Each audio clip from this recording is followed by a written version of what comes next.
Hi, my name is Rodrigo, this is Ether, and today we're continuing our series on the book of Mark. Today we're going to be looking at Mark verse 35 through the end of chapter 5. And in this passage, Jesus continues to reveal more and more about himself. And what we learn here is about his sovereignty. Sovereignty basically refers to one's ability to have authority over something, while at the same time having no influence from any external factors. In this passage, we learn the extent of Jesus' sovereignty through 4 miracles that he performs, and that's what we're going to look at in this video. The first miracle happens when Jesus and his companions get on a boat, and they're on a lake, and all of a sudden this huge storm comes out of nowhere.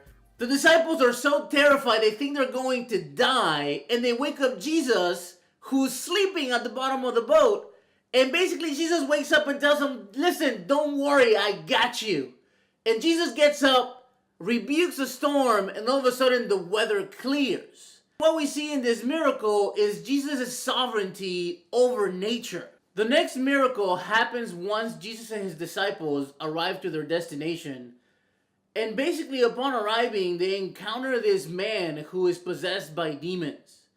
This man cuts himself with rocks. People have tried to help him. They have even tried to restrain him with chains. And up until this point, nothing has worked. However, Jesus shows up and finds out that it's not just one demon possessing this man, but the demon says that his name is Legion. A legion was a military unit in the Roman army that was about 2,000 soldiers. And we don't know if this man actually had 2,000 demons in him, but the idea that we get is that he wasn't possessed just by one demon, but by a multitude of them. Jesus, again, displaying a great deal of power and authority, drives these demons out, and the demons go into a herd of pigs, and these pigs go into the sea. And with this miracle, Jesus shows his sovereignty over demonic powers. The third and fourth miracle happen when Jesus and his disciples come back to Galilee, and upon arriving, Jairus, a synagogue ruler, comes and asks Jesus to come and lay his hand on his sick daughter who's dying. Jesus agrees to go, but on his way there is a woman who's been bleeding for 12 years, who has tried to address her condition by looking at doctors, and again, nobody's been able to help her. In her faith, she thinks that if she only touches Jesus' robes, she will be healed. And indeed, that's what she does. Jesus immediately senses this and looks for this woman, and she's afraid because what she's doing is actually against the law. Leviticus says that a woman who is bleeding past her menstrual cycle is unclean, and anything and anyone she touches is made ritually unclean as well. This woman's fear is that by touching Jesus, he's actually making him unclean. But what we see here is Jesus' sovereignty over diseases. After healing this woman, Jesus resumes his mission to go heal Jairus' daughter, but as they're on their way, he receives news that the girl is dead. Jesus still wants to go, and what he does upon arriving there is find people who are mourning her. He drives them all off except for Jairus and 3 of his disciples, and he brings his daughter back from the dead. With this miracle, Jesus shows his sovereignty over death. 4 miracles and 4 displays of Jesus' sovereignty over nature, over demons, over disease, and even death. But there's one more. A full display of sovereignty isn't complete without a display of being immune to external influence. As I mentioned before, the woman's concern in touching Jesus is that by doing so, he would be making him ritually impure. But the fact is that Jesus is impervious to her touch. Instead of her influencing his purity status, it's him influencing her. In the same way, the Old Testament also said that people shouldn't touch dead bodies because it would make him impure. And Jesus holds the hand of this girl as she lays there dead. And again, instead of him being affected, he's the one influencing the little girl and giving her life. What we see is Jesus being sovereign over things that can really affect us. And I think ultimately that's the biggest takeaway from this passage. And this is what I mean. There's a juxtaposition between Jesus' sovereignty and the other people involved in these miracles' lack of sovereignty. In the case of each one of these miracles and the people involved in them, Jesus and his sovereignty were the only hope that people had. And see, here's the thing, and I think this is one of the big takeaways from this passage, is that our sovereignty and our power and our will and our skill are somewhat of an illusion. In the case of each one of these stories, the people involved had a limited power to do something about it, but they weren't able to.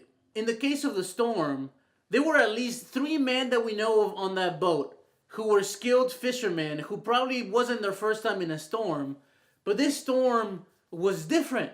So much so that the only place that they could turn to was Jesus. In the case of the demon-possessed man, we don't know a lot about him, but the story does tell us that there were people that tried to help him. They tried to bind him with chains. They tried to contain him. They tried to keep him from cutting himself with rocks, but they couldn't. Jesus had to come and do something to free this man. In the case of the bleeding woman, Mark tells us that in the 12 years that she was bleeding, she had actually gone broke going to see doctors to help her, and they weren't able to. Jesus had to come and do something about her condition. Jairus, we are told, is a ruler of the synagogue, a man with power and authority, and yet neither his power nor his authority were enough to do anything about his daughter's illness, and certainly not her death. Jesus is sovereign, and in the case of each one of these stories and the people involved in them, Jesus' sovereignty was people's only hope.